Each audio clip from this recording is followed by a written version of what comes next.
Hi there, my name is Benet and the Rabbi from another planet. Please like, share, and subscribe, and ring the little bell so you're notified when new videos drop. And I have a basic rule. Basic rule is this: that if you're dealing with somebody who is in delusion, it's never a good idea to substantiate the delusion, to pay into delusion. It's not good for you. And it's not good for them. It's not good for anyone. And normally this applies when you're dealing with somebody who has Alzheimer's. They don't know what's going on or where they are. You never, they whenever they say something that's delusional, that shows they don't understand what's going on. You don't like say yes, dear. You don't like just nod your head, but you got to keep reinforcing reality, because if you don't, reality implodes, which is something that we're kind of seeing right now in lots and lots of very strange ways. So the particular example of this is the Arrowverse. The Arrowverse is a collection of superhero TV shows. It started with Arrow, Green Arrow, Flash, Legends of Tomorrow, Black Lightning, Supergirl. So I used to be like, this is used to be part of my staple viewing. I just got out of it recently, about 6 months ago, where they had this big crossover event, Crisis on Infinite Earths, which wasn't great, but I was aching to get out of it for a while. So they made a very big mistake, and they invited in insane people into their fan base. They courted them, and now those insane people are destroying them, which is I would say, wow, what a shock. How could you see that coming if we hadn't seen it many times over? So that we're going to be talking about it. And this really should be a bit of a non-story because it happens so much. But it's just so when I read through it, it's so insanely shocking that I thought we needed to spend some time and make a video about it. But before we get there, guys, can you hit the subscribe button? Thank you very much. I am very genuinely grateful for everybody subscribing. Go check the video notes. There is a science fiction audio story for you to download. It's an hour long. It's called Judge Dredd, Dread or Alive, based on the famous English comic character Judge Dredd. It was made by Big Finish Productions, but it's out of print now. It's out of license. You can't buy it legally anywhere. So I just thought I'd put it here in the video notes so you guys to download and enjoy. If they ever get the license back, I recommend going up to bigfinish.com and buying yourself a digital copy. I mean, assuming you download and listen to it and enjoy it. If not, I guess we're all good. We're all good at that point. But if you do download it, you do enjoy it. You do listen to it, you do enjoy it. Well, if you enjoy it even without listening, it just having the file makes you all tingly. If you do that, you should buy a copy if it ever becomes available. And if you subscribe, you are eligible to enter our weekly giveaways. We give stuff away each week on this channel. This week we're giving away something really cool. The reason it's a Judge Dredd audio is I'm giving away a Judge Dredd graphic novel. Somebody actually asked me in the chat. I'm going to reply to them. This is a particularly good Judge Dredd graphic novel. It's called MECHANISMO. Why am I giving away my Judge Dredd graphic novels? Because they're freaking awesome. And Judge Dredd is awesome. This was part of a partwork, this collection. And they sent me a couple of different... They sent me... This was a typo on it. And so they sent me a replacement. And they didn't answer it back. So I figured, might as well give it to you. The typo on this is the spine is the wrong spine. Because it joins up to make a big picture. Anyway, great story. MECHANISMO is about the introduction of robot judges into Judge Dredd's world. If you don't know anything about Judge Dredd, this is a great jumping on spot. So all you need to do to win it is subscribe to the channel, and in the notes, in the comments, I should say, leave the hashtag I am the law, because Judge Dredd is the law. So what is the law of 2020? Insanity. It gets like, okay, we've had a pandemic, we're having race riots. What's going on tomorrow? Are aliens going to invade? What is going to be tomorrow's crisis? Well, today we're dealing with a pandemic and race riots and insane people. So bring up to speed. Evil, disingenuous people exist. I think that's our starting point. Evil, disingenuous people exist, and they love Twitter. They love it. So the weird thing is this. For some reason, for the life of me, I don't understand. A lot of the world thinks that Twitter is real and important, and it's none of the above. Twitter is neither of the above. It's neither real nor important. But a lot of people regard it as both real and important, and those people are malicious, disingenuous, and evil. They like to crush and destroy. They like people to bend to their will, to be subservient to them in every way, and never question any of their edicts, even though their edicts do move quite, their goalposts they have moved constantly, and they, if for any reason. For any reason whatsoever, I was going to say if you step out of line, but I don't know what caused this. If for whatever reason they will do whatever they can to find whatever they can to destroy your life, which they just did. So the Arrowverse TV shows, they much like much of television, they've been making their TV shows to really appeal to this weird section of people that live on Twitter, the Twitterati. And so they feel very comfortable there. And for some reason, there's a guy on was it The Flash who plays the elongated man, kind of a plastic man-esque superhero. And they went through his tweets and they found stuff that he did about 10 years ago. Obviously, he tweeted when he thought, "I'm never going to be famous whatsoever." Listen, they're kind of gross jokes, edgy humor, but it just see. Anyway, they cancelled him. The Arrow staff fired him instantly. He's off the show. They've ruined his life. They destroyed his life. And if they were, if you were dealing with normal people that did this, they would be like, "Oh, I feel good. I've achieved that goal. No." Now they're after anybody else. They smell blood in the water, and they're going after anybody and everybody else, because that's what they are. These are terrible people. So the first thing, this comes from I think June 3rd. Let me turn this on. Both these articles are from the wonderful Bounding Into Comics, a fantastic website that I highly recommend. So, firstly, we got the star of Arrow, Steve Amell. No idea what he's like, who he is, if he's a racist or not. So, Arrow star Stephen Amell accused of racism by fans, including Image Comics author T. Franklin. I have no idea who T. Franklin is, but she's mentally ill. And when you see what's happened, she's mentally ill. I just want to warn you, this is just the beginning part of the video. I'm going to go into the second story, which is connected to this, which is much worse. This is bad. It gets much worse.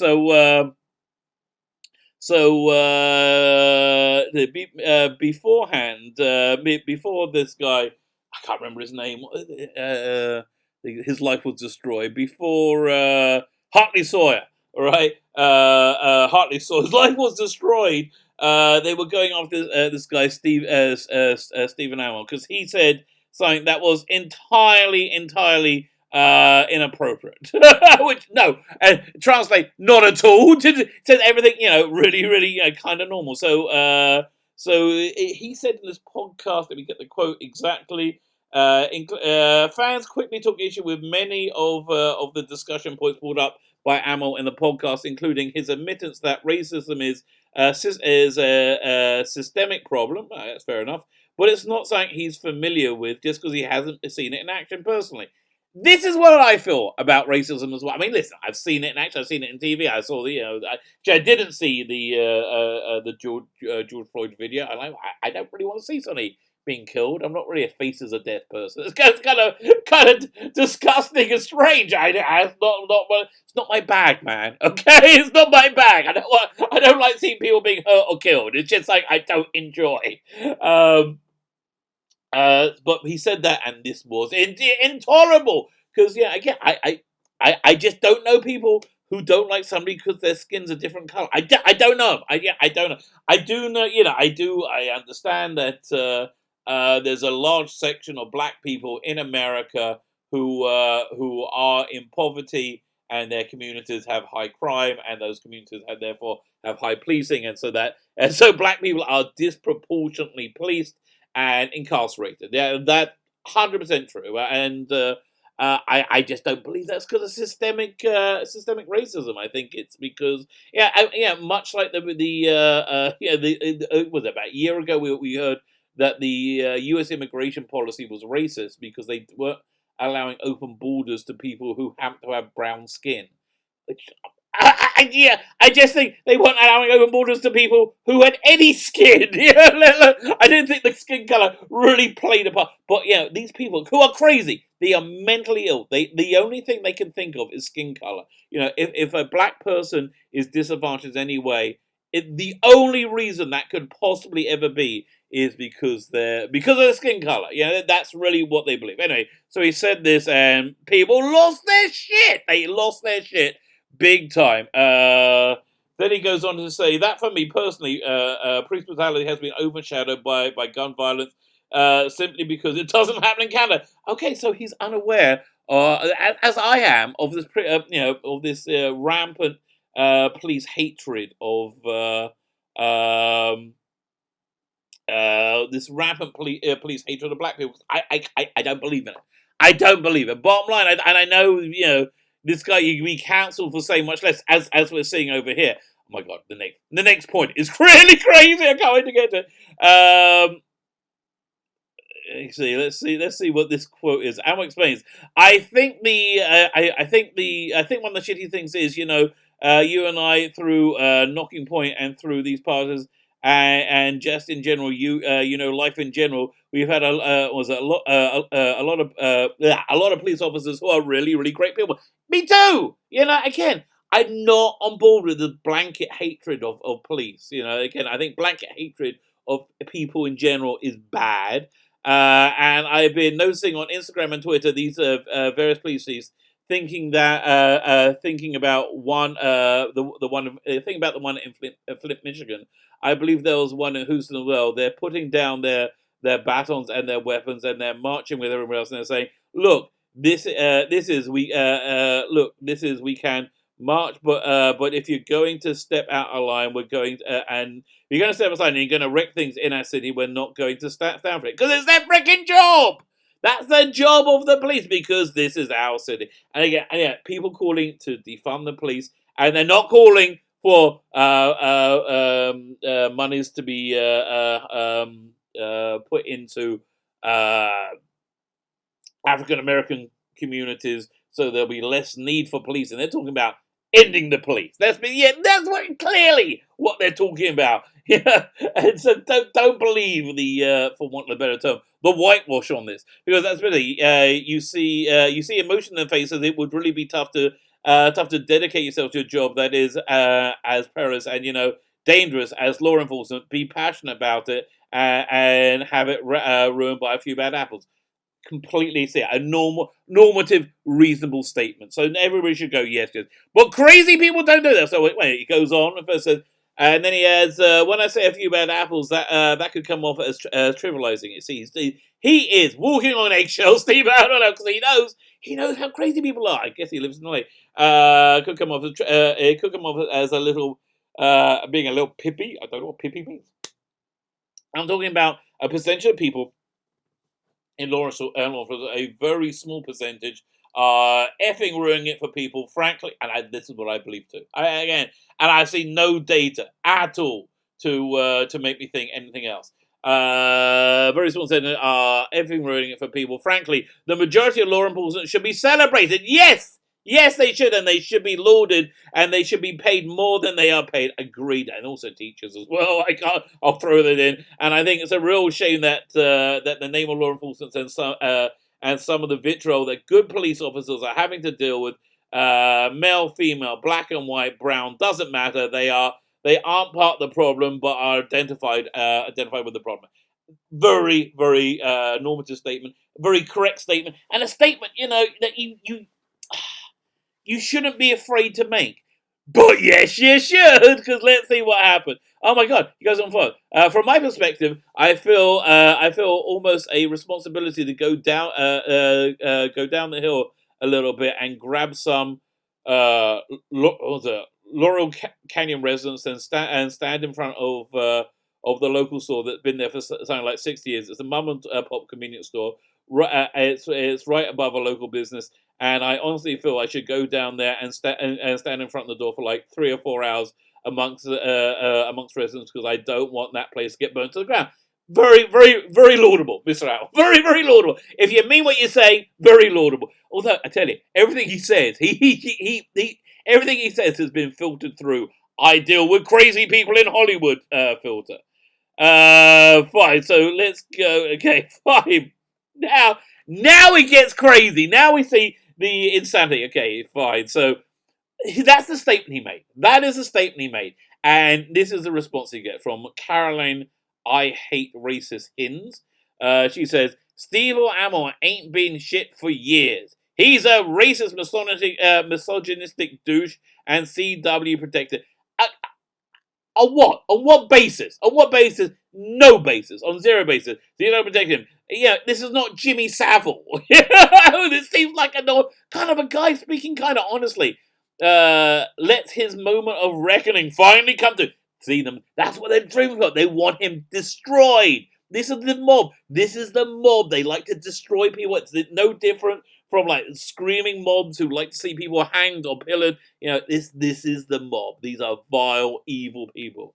So then, it's that's the yeah, that's the opening bell. It was a couple of you unfollowed me after my tweets this morning, so I'm gonna say it again. Stephen Amell is a racist, selfish effing arsehole. If you don't like that, then bye. Okay, bye.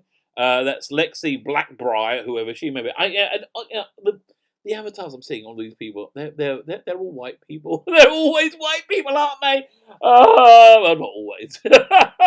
Did everyone miss that this man's a racist? It's not like he's been hiding it. Yeah, no, he's not hiding it because everything he said was sane, rational, and non-racist. And you have to be insane to maliciously reinterpret that as he's a racist. But as they're going to say, see, that's like an everyday occurrence in the Arrowverse. If Stephen Amell didn't learn anything about racism working 8 years with a black person by his side, yes, he knows black people. Okay, it won't be just one day that he'll learn. Okay, what racism? How many people, Betty? How many people do you personally know, Betty? How many people that don't like people because they're skin color? I contend you probably don't know anyone. Because I don't. And I don't know anybody who does know anybody. I contend that. Just one day, especially if he doesn't want to learn. After all, he never saw racism happen. He knows a lot of good Yes. These are all honest, reasonable statements. And only insane people would have a problem. So then, because there's so much to get through. Then we have T. Franklin. Oh, I really don't know her. She works for Image. She did a comic for Image. She calms everybody down with a very calm statement to smooth these troubled waters. She says, I'm not the only black woman that's called you out, Stephen Amell. So I know you've had these conversations. Silence is complicity, while playing ignorant is ludicrous. I'm ignorant. You're a father and someone in their 30s. You're not new to racism. No, we're not new to racism, but we don't believe your narrative. We don't believe your narrative because we have no witness of you. We haven't witnessed your narrative. Okay, we haven't witnessed anything to back up. We have no personal experience of it. In the 30s, and if you believe Toronto isn't racist, that's your privilege. Oh, God, he's saying he's never experienced it. So then. Then he has again. I think this is the pitch perfect response from Stephen Amell. He doesn't say, "What the hell? You're a crazy, crazy woman." No, he doesn't say that. He says, "You totally nailed me." Really? How can he be any nicer? He totally nailed me. At first, I thought he was being sarcastic. No, now he's realizing my life might be over. My life. Hope that makes you feel better. I just followed you. So if you need something or if you want to help me understand it, hit me up and we can chat. Seems reasonable, doesn't it? But again, these people, the last thing they want to do is talk. They want to destroy you, as is very clear. So because she comes back and replies, "I shouldn't have to help you understand things that you do and say are harmful." What, saying the truth is harmful? These are things that are learned behaviors. We learn to speak. Yes, you learn to be truthful. You learn to be polite. Yes, which are things you apparently haven't learned, T. Franklin, whoever the hell you are. Okay, where we go? Where you learned your privilege from your white folks. I learned I wasn't. Again, I've had a lot of people call me racist things. I've been called, whatever. Never occurred to me that the people calling me racist things were right. Okay, apparently this is not the first time I heard it. Black people, when they hear racism, they go, "Geez, they must be right." Okay, so I that never occurred to me. I heard I wasn't shit, wouldn't be shit, and deserved to die because it's what your people Took mine.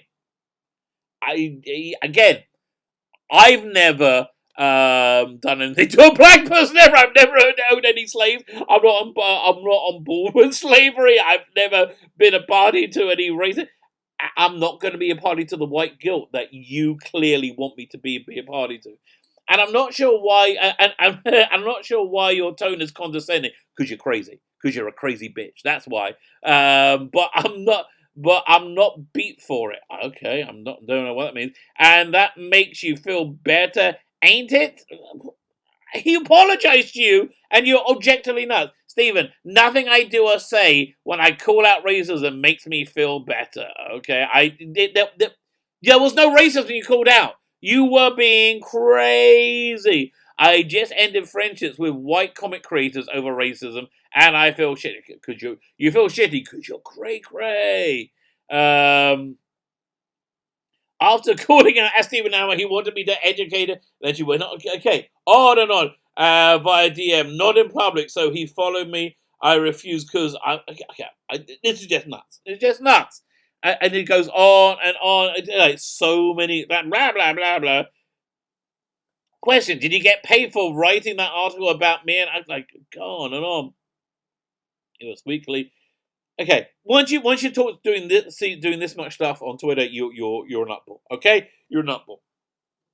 Speaking of nutballs, though, it gets crazier over here for Danielle Panabaker. So I think the what happened here is that at one time she dated James Woods, who votes Republican, who is now a white supremacist. Okay, so that's basically it because he doesn't go along with it. So yeah, this woman, this crazy woman, not Daniel Vanderbeek, who may be crazy as well for all I know. So you have this woman Jen. She goes off on this thing. Oh my god. Okay. First, we're going to start off with the way she goes on this vendetta against this woman, which is insane.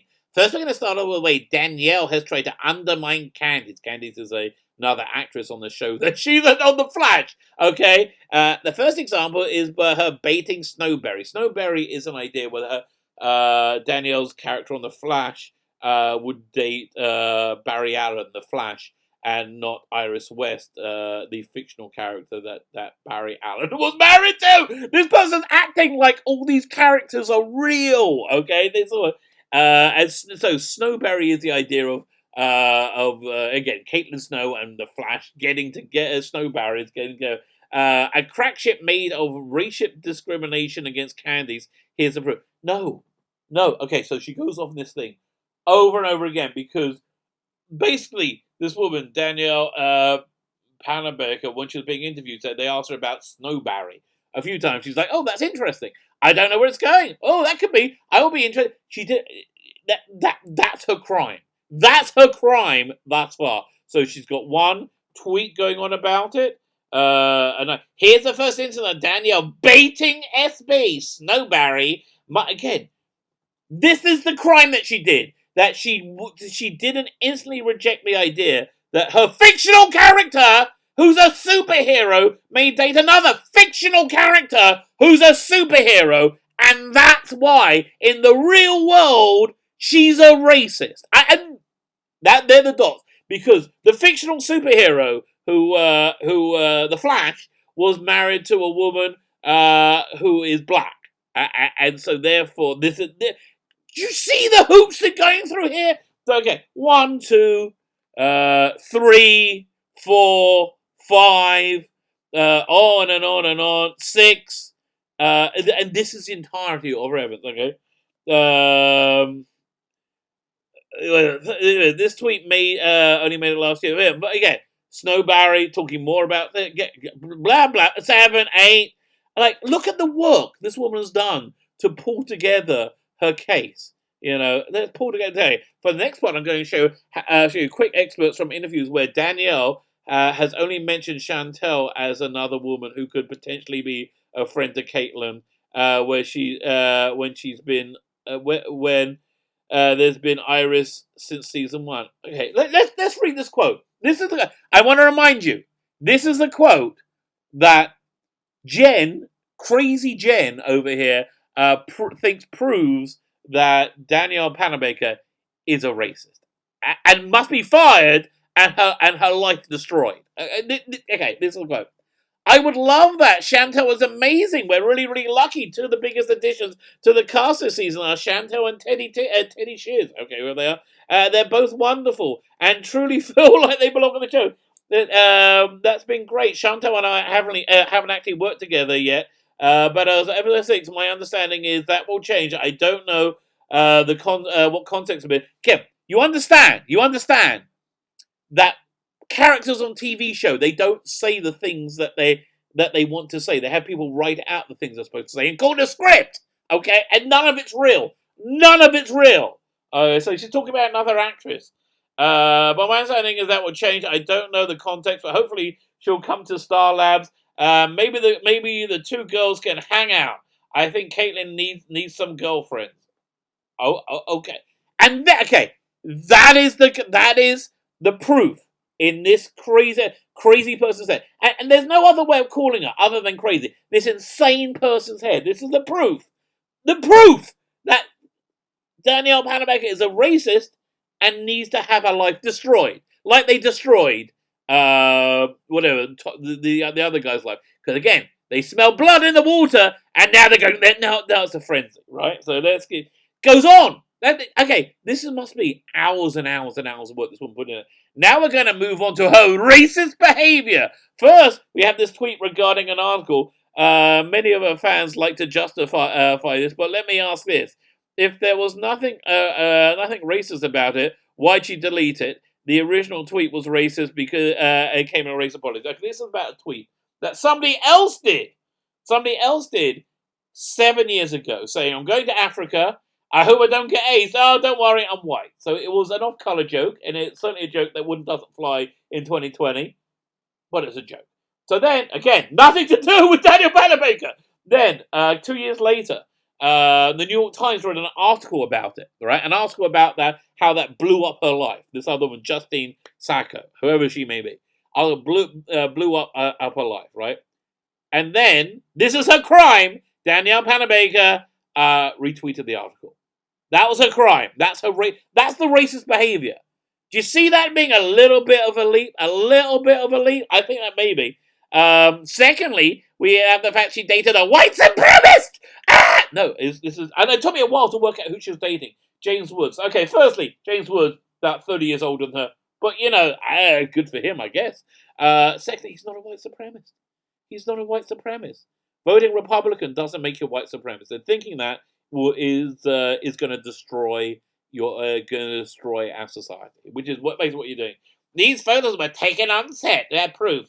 Okay, then her next crime was that she was posting pictures of flowers before she posted a Justice for Floyd picture, right? Or something along. She was posting pictures of flowers.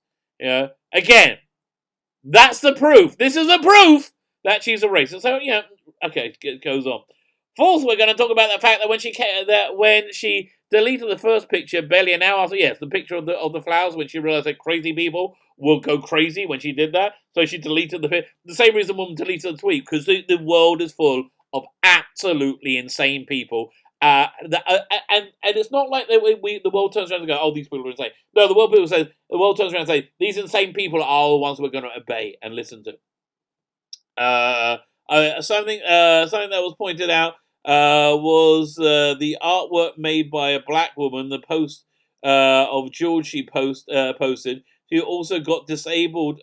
She also disabled comments, knowing she'd be called out. Yeah, I don't know why you would have any social profile whatsoever. If you have plans to go into it, no, because you have insane people. I love to know what Danielle Panabaker did to this woman Jen to make her so mad. Yeah, I think it's basically she dated James Wood. Beat me on my god. Goes on. Now, per the title, they insinuated I was going to include others. Let's talk about Chantel. Okay, blah blah blah blah blah blah blah. Okay, just more stuff. Talking about Katie Lodge, she's going from person to person. And lastly, we're going to talk about Emily Beck Rickers, despite the friendship between Iris and Felicity. Again, Iris is a fictional character, and Felicity is a fictional character. These people aren't real. These superheroes aren't real. Okay? Nobody can run that fast. Felicity being popular. Emily only talked about Caitlin and Patty. Patty, who is the character, Emily or Felicity. Who cares? These are not, again. So, people should be like, oh, well, okay, this is clearly an insane person. We should, get her some psychotherapy, right? No. That's a novel. So there we go. So let's listen to some of these insane replies. Thank you for this. I had no idea what Candice had been through. This is horrific. Candice hasn't been through anything. This is her character Iris, Candice's character Iris is married to another character called Barry, who fans said may want to get together with another fictional character called Caitlin. Okay, I'm just trying to put this game in my head.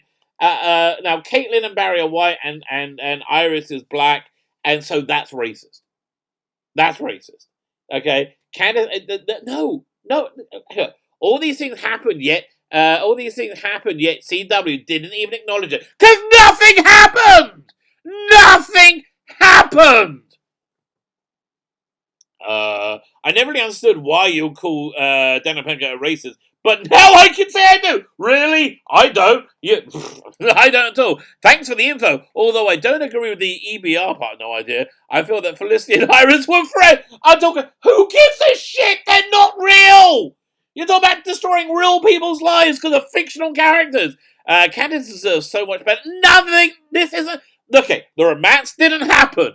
And the romance is between fictional people. So maybe calm down a bit. No. It's sad and angry they had to keep working with Daniel Penka. Daniel Penka deserved to be fired. What? No, she doesn't. Ikram Avery says, fire Daniel Penka next. You see, they tasted blood and they're after it. She doesn't respect the black female lead. She makes the set uncomfortable with her, and she baits the racists against. No, she doesn't. And she can't act to save her life anyway. Plus, the character is useless. Need more reasons? I don't need any more reasons to have you institutionalized. Yeah. But okay, and yeah, 80 people are talking about this. It's amazing that Hartley Sawyer was fired, but Daniel Panabaker needs to. The amount of racial hate that she helped light a fire to for years is insane, and she needs to be held accountable. First step, you need to fire Daniel Panabaker for a race certificate. This is in reply to this lengthy apology that somebody was fired because they're racist. With Hartley Sawyer out the snow, can you all fire Daniel Panabaker and the rest of the racist cast? Fire everybody!